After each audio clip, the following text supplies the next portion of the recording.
Ken and you're watching Kilt Can Cook, the Scottish cooking channel that encourages young men and women to have confidence and competence they need to conquer the kitchen. Oh, today we're going to do one of my favourite recipes that we did a year ago, but that recipe was terrible. We're doing bacon cheeseburgers. And that's about all there is to it.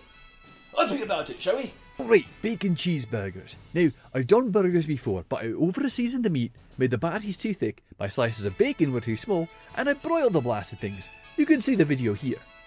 But the beauty of burgers is you can botch the whole thing, and it can still taste somewhat good. This time we're going for more gourmet flavour. We're using a provolone cheese, we're going to use a special onion bun, we're going to use some onions and mushrooms, and we're going to make an aioli sauce.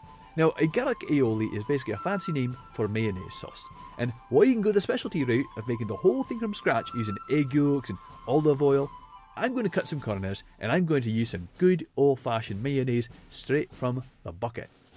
The recipe I'm using calls for about 3/4 cup of mayo to about 3 cloves of garlic, which is about 2 tablespoons of garlic or 6 teaspoons. Well, that's a lot of garlic. Alright, we're going to start with about half that. We also need about 1.5 tablespoons of lemon juice. I didn't have any lemon juice, but we will use fresh lemons. Alright, sounds good. Let's be about it. We start with the aioli, because it takes a while to make. Mayonnaise, and then our about tablespoon or so of garlic. We cut our lemon in half, squeeze it out a wee bit. Aye, it's looking good. And give it a good stir. It looks a wee bit loose. We'll add a wee bit more mayonnaise to kind of thicken it up a wee bit. Aye, just like so. And give it a good stir again. Very nice. Now, since we added more mayonnaise, we need to add more of everything else. More salt, more garlic, and some pepper. And we're just going to blend that all together so that none of our flavours... Oh, it does taste good. Nothing's lacking. You know, I think we need more garlic. The original recipe is probably right. Go figure. Still looks a wee bit loose. Maybe another 1/4 cup or so of mayonnaise. Look, this isn't exactly a healthy dish. By now you should be used to that. Alright, about this time, your aioli is going to be fine. It tastes delicious. You're going to put it in your refrigerator for about 30 minutes or so, while the rest of the stuff is cooking. Now, I like to put sautéed onions and mushrooms on my burgers, so let's get that ready. I can promise you it's not necessary for a good burger to have onions and mushrooms. I've had plenty without either. But it adds a depth of flavour, and if you're serving it to guests, they'll be impressed by your skill, your ability to manipulate flavour and add texture to the burger. Now, each patty is going to be about 1/3 pound worth of meat. We're making 2 patties, so it's about 2/3 pounds worth of meat. We're going to make them medium thickness, because remember, as these cook, they're going to shrink a wee bit.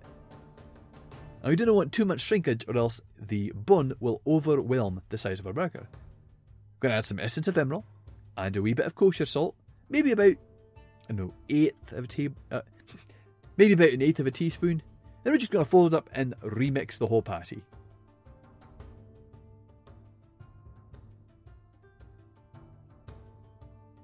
I had to cook my patties on a hot skillet, which is starting to rust by the look of it. And I didn't like to use any oil. Oil flavours the meat, and I didn't like that flavour at all. We're going to use some butter. We're going to saute our onions and mushrooms together. Very nice. We're going to add a very small amount of garlic and salt, because these things need that to bring out the true flavour of the onions and mushrooms.